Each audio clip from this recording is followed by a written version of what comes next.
Hi guys, magandang hapon. Today, welcome to my mini vlog. Today, papanorin na namin yung ulit yung Hello Love Again sa Netflix ng asawa ko.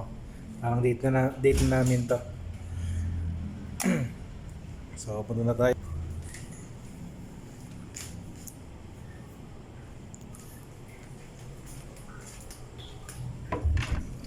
Mahal. Ano mo na yung TV? Pagay natin yung Hello Love Again. Sige na. Naka-video pa na. Oh, ito na yung parang date namin. Maraming ilaw. Ay mo na. Maganda ka pang apat. Ayan, pagkain ko spaghetti. Pampaalab ng pag-ibig. O ano-ano na lang.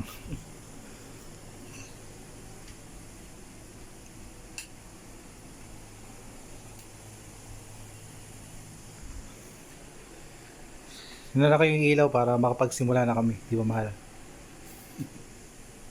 Hindi, manonood kami. Kung ano-ano iniisip nyo.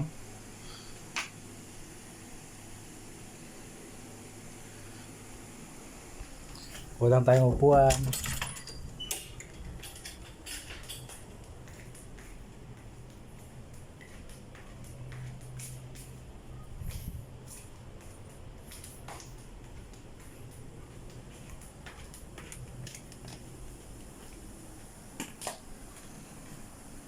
Ayan, manunod na kami.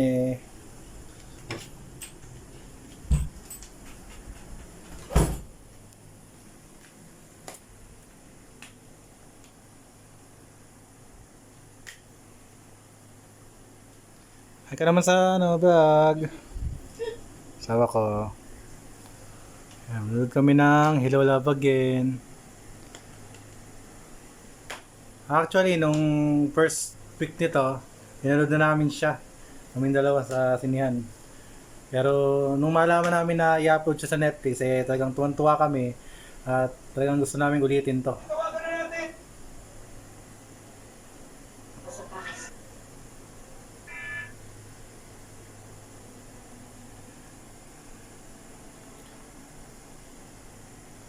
Ano mo? Sa pinakasimula. Kaya na nga, oh. Hindi, pinakasimula. Pinakasimula. Di ba nakita yung ayos ko? Huwag mo malikot! Nakasimula nga. Yan. Hey, hey. So, magsisimula na.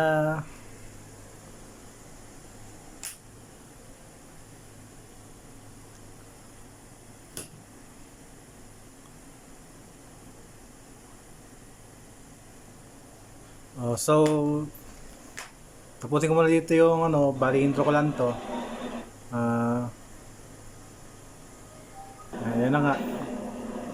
Yan talaga. Totoo na talaga siya. Oh my God.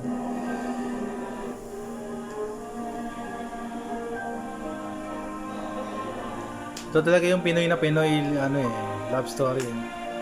Puputalin ka muna rito kasi baka maka-copyright ako. Isipin nila na binibidyoan ko yung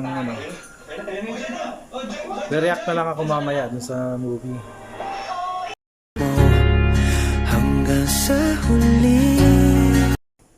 At ayun na nga po, at natapos na po namin ang Hello Love Again. Ako, napakaganda po talagang pelikula. Second time around po ito, guys. Ako, talagang napayak po ako hanggang sa huling part eh. Kaya medyo teary-eye ako ngayon. Pero sulit. Netflix ang galing nyo sa pagkuha nito bago mag-Valentine's. Ito nga pala yung reaction ko doon sa movie. Alam naman natin nung sa Hello Love Again, yung unang sequel nila ni Alden sa Catherine, about yun dun sa nagkakilala sila sa Hong Kong at tinakil doon yung kung paano sila nagsimula bilang Ethan and Joy. At alam naman natin na doon sa movie na yun pareho silang zero o at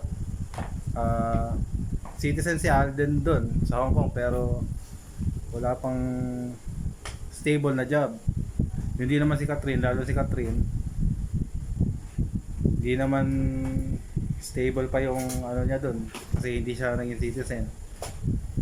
So hanggang sa doon na sa pelikula na yun, Hello Love Again, eh, doon na buo yung love team nila hanggang sa nag-fly nga si Catherine doon sa papuntang Canada, at ito nga yung Hello Love Again.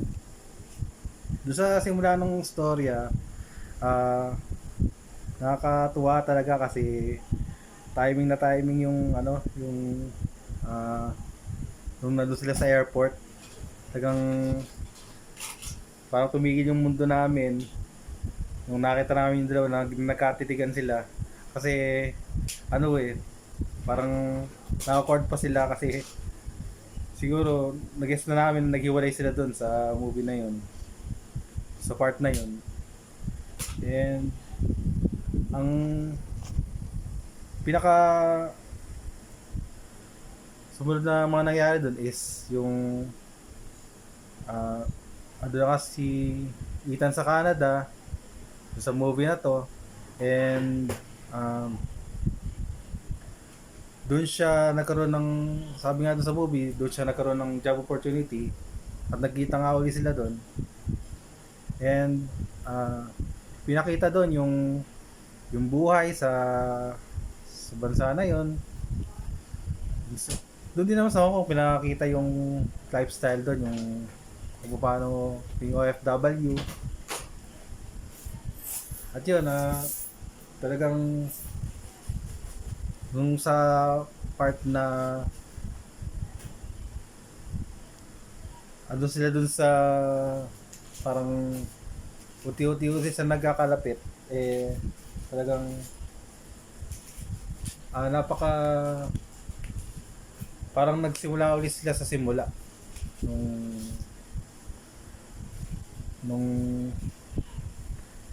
sa movie na to, and hanggang sa nagbalik yung emotion, yung feelings nila sa isa't isa, hanggang sa na-realize na nila na sa huli, yung point na pagsisisihin nila sa huli pagka hindi nila pinili yung isa't isa.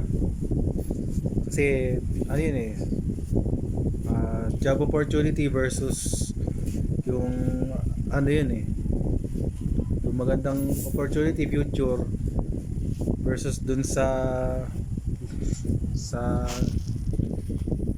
kanilang dalawa, yung Ethan. And nakita rin namin dun sa movie yung ano yung hindi lang siya love story, ano rin siya meron siyang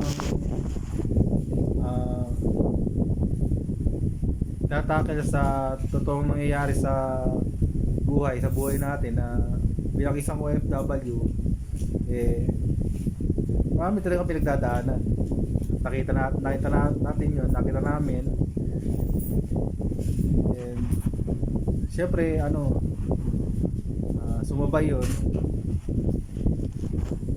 And in correction na yung pinakita dun yung sa pandemic, yung nangyari sa kanila, kaya sinubok sila dun ng napakaraming challenges yung love story nila. And nangyayari naman talaga sa totoong buhay. Hindi lang kasi puro love dapat, kasi hindi naman tayo mabubuhay sa isang araw. Siyempre kasabay nung pag-grow nung love, lahat dapat mag-grow din, hindi lang love. So magkasama kan yung haharapin yung challenges, yung love na ando doon, syempre hindi mawawala dapat. So it's a good movie, talaga siya. Sabi ko nga, nakakatuwa at in-upload sa Netflix. Tuwa-tuwa kami mag-asawa. Para naging bonding namin to. And very nice. Yung emosyon, yung nung pelikula, ano doon, yung feeling na titigil yung mundo mo, tas susunod, matatawa ka, susunod iiyak ka naman. Na-portray nila yung mga emotion sa may puso yung movie. Yung gusto nilang iparating sa tao na na parating nila yung message. Kasi may puso so good. So yun po, sana this is my mini vlog sa panonood namin ng Hello para pang reaction na rin ng Hello Love Again. Adios.